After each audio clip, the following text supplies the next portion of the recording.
Hey y'all, so today we're going to open up the collector booster for Magic the Gathering, The Hobbit.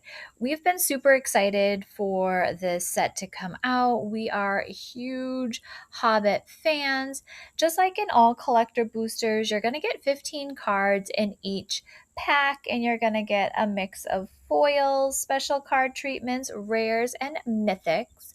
We pulled some really good cards in this pack, and I can't wait to add them to my commander deck. The cards in each pack vary from pack to pack, so good luck with your pulls.